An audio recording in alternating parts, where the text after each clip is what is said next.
odds against you. I just hope that it gets to you. I hope that you see this through. All right. Hey, it's good seeing everybody. And what a great conference so far. Loved every minute of it. And especially this weather. You know, how about this heat in here, huh? It's awesome. You know, what I've loved about this full day is the arc of this conversation. It has started off with big, bold ideas, starting off in the morning with our friends and partners at DOE, and it's culminating as the day goes on. More and more of these big ideas becoming a reality, and we're seeing how this is implemented at the local level. We're seeing how this can become a reality no matter where you are in the state, no matter what you're doing, what industry you're in, and what field you're in.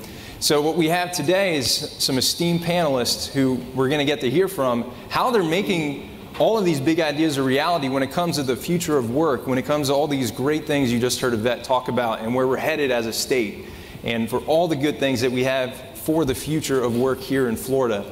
So I want to give the panelists a brief moment just to say who they are and what made them have a desire to come to this panel today and be a part of it. So, David, why don't we go ahead and start with you? Hey, good afternoon, everybody. David Cross, Senior Vice President of Human Resources and Administration for Coca-Cola Beverages Florida, privately held independent bottler here in Florida, about 4,600 associates. What brings me here today is anytime I get a chance to talk about the emerging workforce across Florida and what that looks like and learn from others and hear some of the best practices, I'm all in, so that's why I'm here. Good afternoon, I'm Terrie Ard, President and COO of the MORE Agency. We are a full-service communications and marketing agency based in Tallahassee with offices over 3 zip codes throughout the nation. And I'm wearing 2 hats. I am also chair-elect of the Tallahassee Chamber of Commerce. And for the past 2 years, I have been chairing our Talent and Workforce Development Strategic Priority. Hi, I'm Alan Keesee, the CEO of HCA Florida Capital Hospital in Tallahassee, part of HCA Healthcare, which is the largest provider of healthcare here in our great state. We have 77,000 colleagues across 49 hospitals with 3 more being built. I represent in my hospital about 1,500 employees, and I have 350 open jobs, and that's why I'm here, to work with you all to help fill those. Great, thank you all. And San Verghese Florida Virtual School, we served over 240,000 students last year. What's wonderful about it is that the student is at the center of every decision, which is why I have loved being able to glean from everyone here in this panel. The reality is it's anytime, any place, any path, any pace. Say that 5 times fast. That's what we do. And I'm looking forward to this discussion with you all. We're going to dive right into it with Terrie. And I want to hear a little bit about what's happening in Tallahassee. We've heard so much about the Roadmap 2030 and what that means for the state. And you have done so much locally in setting up Tallahassee when it comes to your role at the Chamber. So I would love to hear a little bit more about that. Well, we know local chambers throughout the state of Florida see talent and workforce development as a priority. The Florida Chamber has really set the pace for all of us with their jobs and business agenda, as well as the Florida Jobs and Competitiveness agenda. And so in our engagement and collaboration with the Florida Chamber, 2 years ago, we launched Talent 2030. And over the past 2 years, as the Greater Tallahassee Chamber, we have been focused on 3 major initiatives. The first is our Talent Hub online job matching platform. And one of our great partners, CareerSource Capital Region, in this initiative, but this is where job seekers can come and see the open jobs and businesses can list their jobs. We also have a plethora of resources, career cards. In fact, more than 12,000 views have taken place of these career cards. Currently, we have more than 5,000 local jobs listed on Talent Hub. So this has been a great anchoring point for the Tallahassee Chamber as a program, as well as how we start to connect job seekers with businesses. The second program is our talent pipeline management. And that is where we have brought together business and industry leaders, Alan Keesee as example, to come to the table and say, what are the skills and training and education needed for the future workforce? And so we have two collaboratives. One is healthcare, one is technology. And this work has been instrumental over the past 2 years, because what we really have done is better connected our training and education partners to the needs of workforce and industry. We have more than 1,200 members at the Chamber and represent more than 60,000 workers. And then the last priority over the past 2 years has been our Talent Development Council. And this is where all of our major workforce and education partners have come together to address what are the gaps, and more importantly, what are the solutions. And together as partners, we have developed a One Vision community talent development plan. And so this plan has been micro-focused on where are we going to reach that goal of new jobs by 2030. So all of this is great, but what it comes down to are what are the results? And I'll share one important data point. We really took a cue from the Florida Chamber on the scorecard, and we have our own community scorecard that we have developed. And 2 years ago, by 2030, we needed to have set more than 17,000 jobs, new jobs. Now, sitting here today, that number is now the creation of more than 11,000 jobs. So we're chipping away, Sam, and it's really those data points and numbers and the results that are the proof points. That's excellent. Thanks, Terrie. I think what I'd really like to hear now is we're thinking of the needs for the state. You mentioned the workforce needs study and how that was a catalyst and that helped identify where those partnerships needed to first be looked at. And right next to you, as we have Alan, I want to hear about this, because as we continue to see where those needs are, those 4 areas, we're talking about business, we're saying IT, we're talking about healthcare being one of the major ones in relation to that, which is your arena. So I really do want to hear from your perspective how this partnership worked, what that looks like, and how this is playing out and where you see this headed. Well, I think as a culmination of today's events so far, it really begins with the local level, with the Chamber of Commerce being the convener of all the healthcare institutions in town, not only physicians' offices, hospitals, other clinics, with our business community, but also with the education partners, to really align the skills that are being developed in our local education institutions to support our jobs. So my most easy example is during COVID. A lot of folks think about nursing care, physician care, but really one of the most strained workforces that was understaffed and underskilled was our laboratory professionals. There was no local laboratory professional training program in our area. So really through the chamber, the convening, all the different institutions together and partnering, TCC did a great job with other support from Bank of America giving a grant to develop our first laboratory professional program in our region. Right now we have 30 open laboratory jobs, and we look forward to this fall having that inaugural program, really based on the genesis of this great work that the Chamber has done to bring healthcare to our community. That's great. Thanks, Alan. And I think what's helpful for our audience as we're thinking about this is, let's look at this model that's happening right here in Tallahassee and just think about how can that be utilized in other communities. We heard a lot about getting these regional workforce boards together. This is kind of that idea, right? We're talking about businesses coming together, serving in that way. I think a role that we can help play in this as an educational entity is, how do we think about the CTE career pathways? We have healthcare entryways, in some of our curriculum. We develop curriculum. This is what we do. And a big part of that is being able to help with on-ramps. So same thing when we think about districts where you're at in the state. Maybe there's some on-ramps for people to be ready to get engaged into this pipeline that's now existing, that has been created with these great partnerships. And I think it's exciting when we hear that this is actually working and you have real metrics associated with it. You've seen the results. We're experiencing it as a state, and you're seeing it locally in Tallahassee. Thinking beyond Tallahassee, I would love to hear from David a little bit about Coke and some of the great things going on. You are in 47 counties in Florida, 4,600 employees right now. And I would love to get your perspective on how you see the future of work playing out at an entity like Coke that's all over. Sure, great question. Thank you for asking. Similar to Alan, we have several hundred, I won't quote the actual number because it's a lot, probably about 800 jobs open across the state of Florida.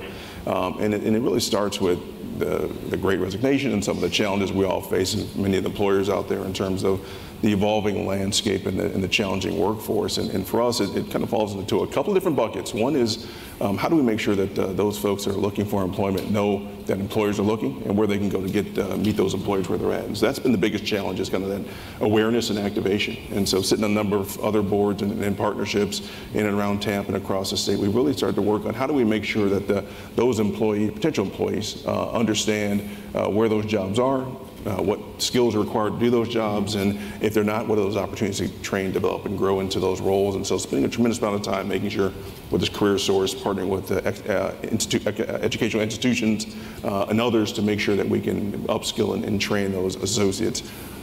Beyond today, we're starting to look at what happens tomorrow, right? When you think about the evolution of the landscape, and you don't have to go down I-4 and you look at these 1 million square foot warehouses popping up, or you go up north on I-75 and see the same thing, and there's growth coming. But do we have the workforce that's going to be prepared to take those jobs that are required? And those jobs are going to look a lot different than what they look like today. So you're talking about automation, mechatronics, it's going to be a different environment. So some of the folks that we have today, whether they're coming directly out of high school, whether they're low-skilled, mid-skilled, we have to train them for tomorrow, and that's going to look a little different. So a lot less manual labor and more automation, more understanding the technology. Now you don't have to be a mechanic or go to a school to understand that, but you're going to have to, it's a different skill set. And so how do we kind of skate where the puck's headed, and how do we start to understand what the next 3 to 5 years is going to look like as this influx of new businesses, existing businesses require a different level of skill set. And so we're trying to spend a tremendous amount of time in Coke, Florida, trying to understand what that emerging workforce is going to look like. What are some of the non-traditional and traditional sources of talent? So you think about your traditional sources, but you think about second chance citizens, you think about this gig economy, these part-time workers, and the folks that want to be much more flexible as an organization, company. You have to meet them where they're at, right? You can't stay status quo and say, you've got to come work the way I want you to work, and the environment I want you to work and how I want you to work, because they're rejecting that. And so you have to be much more nimble and flexible as an organization, as companies, to try to meet that workforce and where they're at today. And so we're putting programs in place in a programmatic, thoughtful approach to try to get there. Not fully bright by any stretch, and it's going to be it's a journey right now in terms of again, how do you capture today's opportunities? Because there's a tremendous amount of business opportunities to be captured, but how do you really think about tomorrow? And there's going to require some investment as you think about upskilling, building capability. It's going to come with a price, but it's going to be the right investments to make as you think about that future state talent and how we invest in growing that talent, what those partnerships look like. Excellent, David. I'm going to pick your brain again here in a second. So you think about what Mark was mentioning earlier when it comes to U.S. News ranking us for 7 years straight, #1 college university system. You mentioned something I think is really helpful, is that sometimes that message of the reality of the truth of what's going on can get lost. Coke being a global brand as well, having a local imprint, there's going to be some, I think, best practices that are probably drawn on how do you spread the message when you're looking at competing for talent and trying to bring that locally to our location. And as we're thinking of Florida trying to become the #10 most prosperous nation, who's a nation, you know, I mean, when we're thinking about it, when it's in comparison, can you give us some practical ideas of how that might look locally and some things going on? I know there might be some news in the near future locally as well, but I want to give you a chance to talk about those things. Yeah, when I think about local, and part of being a local bottler, so as you think about the Coke system, it's made up of roughly 60 bottlers and the Coke company in Atlanta, but you do local bottlers because they can get close to the local communities, engage in the communities in which they live, work, and play. And so it's a unique opportunity for us. But as we think about the 47 counties that we play in and are part of, it really becomes how do you begin to do a couple things. One is companies partnering with institutional educational institutions to say, how can we partner together to build, grow, and build that capability, and what does that roadmap look like? But I'd also say it's incumbent upon us as employers to collaborate and partner together, which is kind of uncommon, unheard of, right? We're certainly competing all for the same and many of the same talent pools, but to win and be relevant in 2030 and beyond in terms of the landscape and the talent pool, we're going to have to kind of pull our resources together to not just attract, retain, out-of-state, in-state, develop, grow talent. So we've got to make a concerted effort and build a true framework or roadmap for how employers come together and partner and build capability across the state. We'll all get our fair share of the output, and if we do that, but it's going to require forums like this and others to really be thoughtful in their approach to say, how do we collaborate, partner, build capability and roadmaps that allow us all to win. We were fortunate enough to announce in the last couple of weeks a new facility that we're building in Tampa. again, that'll be a great opportunity to consolidate a lot of our existing operations. But again, like I said earlier, the unique thing is it's going to be an automated, fully automated facility where, again, it's going to change the dynamic of the workers that we require, and that'll be relevant to that particular facility. And so we're beginning to partner with institutions and others to say, how do we build that capability both in terms of our existing population? Because again, we want to make sure that we don't lose any of our folks. They're far too precious for us to lose. You know what you have. And so how do you build that capability internally? But as we attract additional talent outside, what are the vehicles through apprenticeship programs and other vehicles that they can go through to build that capability? But the underlying theme right there for me is how do you make sure that these companies begin to collaborate and partner in an effort to build the state as a whole, not just individual companies, but make the state attractive and relevant as this influx of new companies, talent, et cetera, emerge over the next 5 to 10 years. Yeah, excellent points with that, David. I think as we look at some of the tools that are available now, like the Florida Scorecard, I think that can be helpful seeing how that gap gets bridged from these national or global entities coming in to trying to make a difference at the county level. There's actually metrics we can look at now, which obviously Terrie and Alan have been using. And I would love to hear, Terrie, now you as well, just from a strategic side, because you're not just Tallahassee focused. We know you've had some statewide focuses as well in your roles also. And I would love to hear, what do you think about bridging that gap of what we're talking about on that end? Do you have some thoughts and insight into that? Absolutely. Well, our work at the Moore Agency, Workforce Development and Education, is one of our top industry segments that we work with clients across Florida and really across the nation. And our work across the nation, the point that keeps coming back is we are doing many things really well in this state. And the need for the continued collaboration and the opportunity to utilize our data and to put that data to work for us. Not just to look at it and say, well, it's a challenge and other people are working on it, but how can we all come together to work on it? And that's really what I love about our partnership with HCA. The Tallahassee Chamber work over the past 2 years in talent and workforce development, Alan took note of that. And he said that we should apply for a grant from the HCA Foundation. The Tallahassee Chamber was awarded a $200,000 grant, the largest in the history of our chamber, which will be 100 years old next year. So this grant is a game changer for us, and it's exciting to think about. This week we launched a major campaign as a part of this collaboration and really looking at the data and saying we need to work together to solve this. Excellent. Alan, having the national footprint, one of the largest healthcare entities our nation has known in recent decades, would love to hear, from your perspective and how you see that play out, having that national brand, bringing it locally. What does that look like? What are some best practices you could share with us? Well, I think the point this past year, if you may or may have not noticed in all your communities across the state, is we've rebranded our organization as HCA Florida.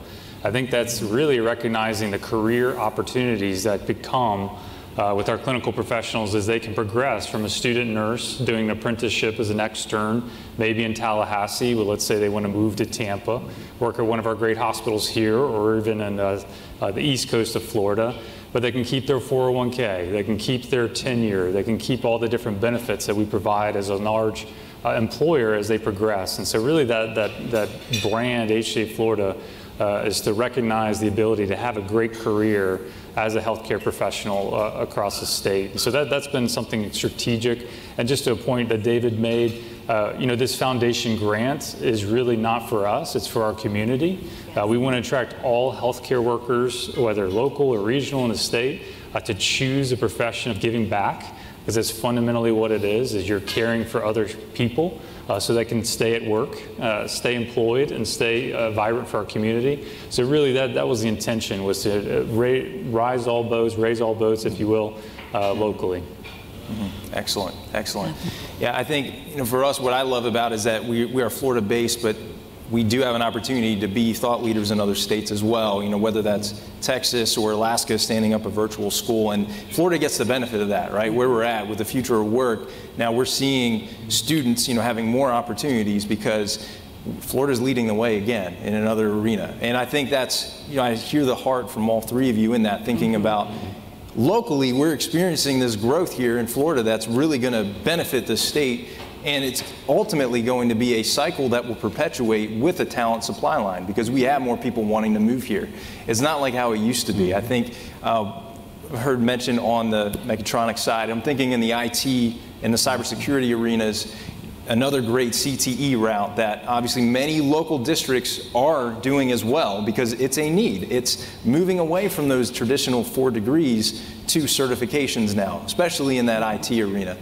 Something we offer districts do as well. I think seeing where it's headed, these partnerships, these collaborations is such a major way of making this work, starting in the beginning with the students, as you heard, you know, our great panelists this morning talk about that. We're seeing it play out because that's what you're all relying on. You need these workers to be ready to get them plugged in. And we got to make sure that that need is going to be met by the future work of tomorrow. So let me ask you this. We got a little bit of time, so I'm going to keep going here. So here's one thing I want to ask. Just thinking about this, we've heard so much today. And there's a lot, and even though I know I told you I was going to ask you this, there's a lot you got to think through now. So what is one thing that you would want folks here to be thinking about, one gem, one nugget that they could take back with them in thinking about how to make the future of work actually work where they live, where they're at, where they play? And Dave, we're going to start with you. Sure, no pressure. All right. Yeah. You know, for me, I think about, you know, the educational opportunity and awareness, right? So when I grew up, there were a handful of jobs that you were kind of directed to, right? Because the teachers and others would tell you, kind of, this is the way of the world. I think the gap today is around educating what can be. I don't think students have a full appreciation for all of the opportunities we've talked about and the plethora of opportunities I'm sure in the audience in terms of what they can do. So for me, it's how do we begin to think about bringing, you know, the old school used to bring back people in front of the classroom, right, and show and tell and show me the work that you used to do. How do you do that in a, you know, modern version of that? But we've got to educate the students on what can be. Florida can be marketing, IT, legal, HR, you can be a sales, you know, so I don't think they have a full appreciation for I could be a nurse, I could be a doctor, so how do we start to re-educate on the opportunities so we can develop those long-term careers and not just job mentality? And I think that the folks in this room and others are the right folks to do that if we put our thoughts together and figure out how to get back in the classroom to educate on what can be and build that aspiration, and that'll get the energy behind the future state workforce, in my opinion. Excellent. Terry? Well, Mark Wilson said it first. We have more jobs open in this state than people to fill those jobs. And for our Tallahassee region, Leon, Jefferson, and Gadsden County, as we sit here today, there are more than 2,200 open healthcare jobs. And we can look at that as a challenge, or we can look at it as an opportunity. And the work that the Tallahassee Chamber is doing with HCA Foundation is really about being innovative in how we're solving that challenge. So I mentioned the grant. I mentioned that we launched this week the campaign, and I'd love to share that. But my one takeaway is let's be innovative in how we address these challenges. We're looking at the data points, and let's have a plan. I like to say that a vision without a plan is just a hallucination. We all have to come together and collaborate on these solutions.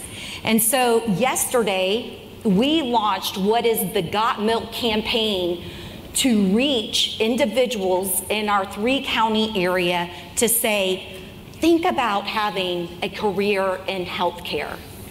This campaign is called Health Career. We need you. And you can see here a billboard here in a moment. We are doing advertising and media relations and partnership engagement as we reach individuals to say this is one of the top paying jobs in our region, a job that provides that upward mobility that we all know working in education and workforce development is so important. Let's get the CTE education and start and then continue bolting on. And I do have an explainer video, but I'd love for Alan to tap in and then we'll show the video if we may, Sam.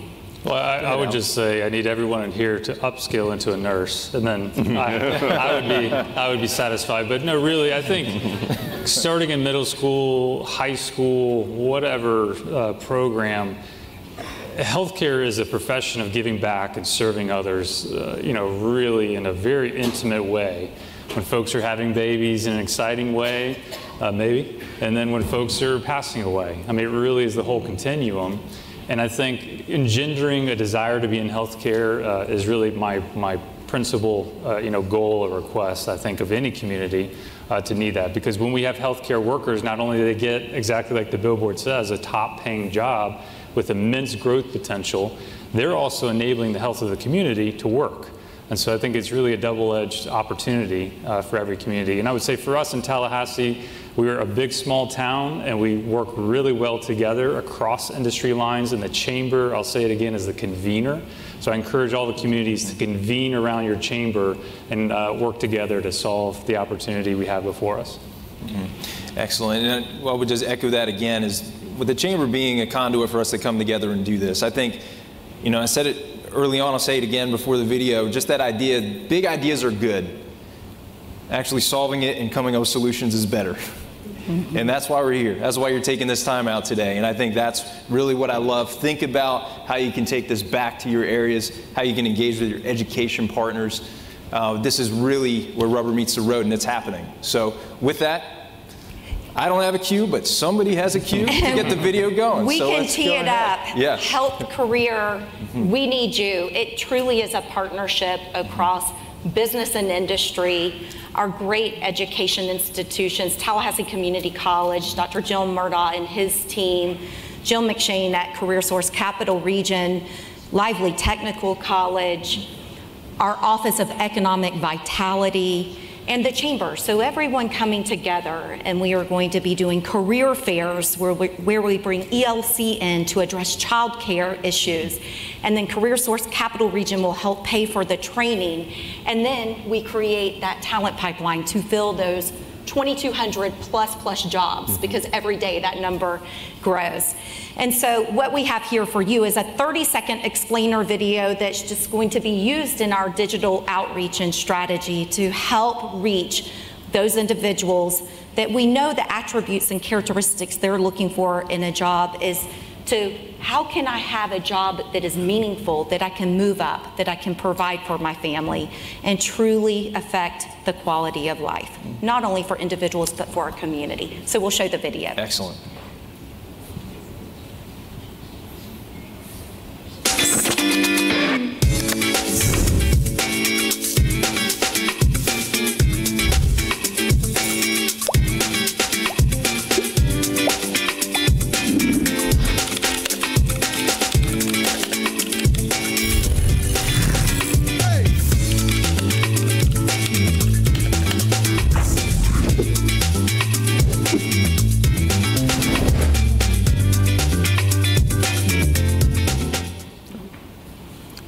Good deal. It was worth the wait. The longest tee up. I think as we're closing, I think it's helpful to hear again, echoing what Mike Rowe was saying early on. I think that idea of, yes, dream big. We all want to dream big. But let's figure out how to make it a reality. Let's figure out how to get those skills developed, met. Let's do that. Let's do that together. So I want to thank all three of you. Thank you for your time today. Always awesome talking to you all. Thank you, audience. You're great. Please stay warm. And we'll see you again soon. Thank you. Thank you.